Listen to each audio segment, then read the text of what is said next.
Counting అయిపోయిన తర్వాత, ఎన్నికల లెక్కింపు అయిన తర్వాత ఈ ఆంధ్రప్రదేశ్ రాష్ట్రంలో జరుగుతున్నటువంటి బీహార్ తరహా కిరాతకాలు, బీహార్ తరహా హింసా రాజకీయాలు ఇవన్నీ కూడా గవర్నర్ గారి దృష్టికి తీసుకెళ్తామైంది.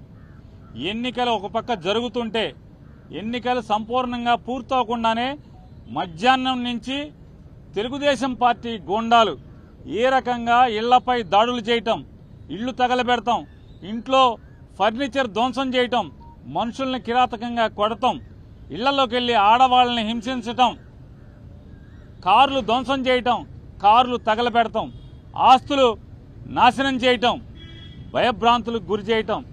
అంటే తెలుగుదేశం పార్టీ అధికారంలోకి వస్తే ఎర్ర పుస్తకంలో, అంటే ఎర్ర పుస్తకంలో ఏం రాసుకున్నారా అంటే మేము హింస కోసమే, ఈ కక్ష తీర్చుకోవడం కోసమే, మాకు వ్యతిరేకంగా వైఎస్ఆర్ కాంగ్రెస్ పార్టీ ఎవరు జెండా పట్టుకుంటే వాళ్ళనల్లా కిరాతకంగా హింసిస్తాం, వాళ్ళ ఆస్తులు ధ్వంసం చేస్తామనేటువంటి దానికోసమే అధికారంలోకి వచ్చినట్టుగా ఇవాళ వాళ్ళు ప్రవర్తిస్తున్నారు. ఇవన్నీ గవర్నర్ గారికి చెప్పినప్పుడు ఆయన ఆశ్చర్యపోయారు. ఏంటి ఇంత కిరాతకంగా జరుగుతుంటే పోలీసు పట్టించుకోవట్లేదా అని చెప్పినారు. వాస్తవం సార్, ఇది ఒక్క ఎఫ్ఐఆర్ కూడా నమోదు కావట్లేదు. వెళ్ళి పోలీస్ కంప్లైంట్ ఇచ్చినా, ఫోటోలతో వీడియోలతో ఇచ్చినా కూడా ఆ వీడియోలన్నీ కూడా గవర్నర్ గారికి ఇవ్వడం జరిగింది. ఇంకా ఎక్కడెక్కడైతే జరుగుతున్నాయో అన్నీ చెప్పడం జరిగింది. ఆఖరికి ఈరోజు మీతో మాట్లాడటానికి వచ్చే ముందు కూడా నూజివీడులో ఒక కౌన్సిలర్ని నడి బజారులో పట్టపగలు స్టాబింగ్ చేయడం జరిగింది. కత్తులతో వెంటపడి పొడవటం జరిగింది. పోలీసు సాక్ష్యంగా, పోలీసులు ఆ పక్కన ఉన్నా కూడా పోలీసుల ముందే స్టాబింగ్ చేసిన, కత్తులతో పొడిచినా కూడా పోలీసులు ఆపిన పరిస్థితి లేదు. కనీసం కేసు పెట్టినటువంటి ఇంతవరకు కూడా దాఖలాలు కాలేదంటే గవర్నర్ గారు ఆశ్చర్యపోయి, ఖచ్చితంగా నేను డీజీపీని పిలిపిస్తాను, ఇవన్నీ కూడా గట్టిగా విచారణ చేస్తాను మీరు అంటే మేము ఆయనకి వీడియోలతో సహా ఇవ్వడం జరిగింది, ఫోటోలతో సహా ఇవ్వడం జరిగింది. అవన్నీ కూడా ఆశ్చర్యపోయి అన్నీ కూడా మేము ఫోన్లో కూడా కొన్ని చూపించాం, వీడియోలు ఎలా ఉన్నాయో.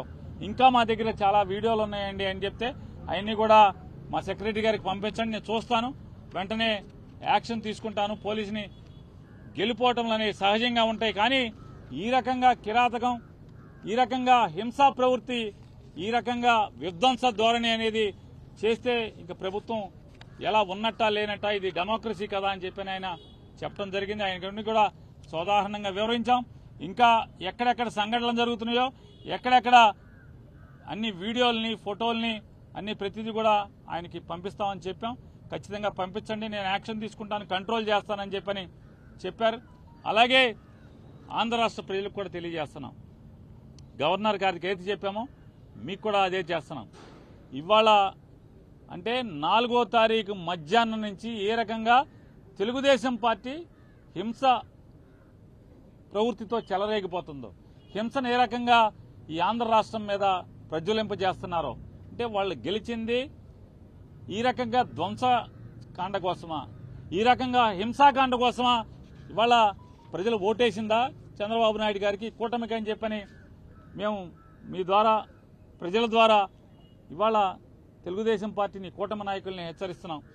ఈ రకంగా మీరు ప్రోత్సహిస్తే ఈ సంస్కృతిని, బీహార్ సంస్కృతిని ఆంధ్ర రాష్ట్రంలో కనుక మీరు బీజం నాటితే ఎల్లకాలం మీరేం ఉండరు కదా. అంటే ఈ రాష్ట్రానికి కొత్తగా ఏం సంస్కృతి తీసుకొస్తున్నారు మీరు?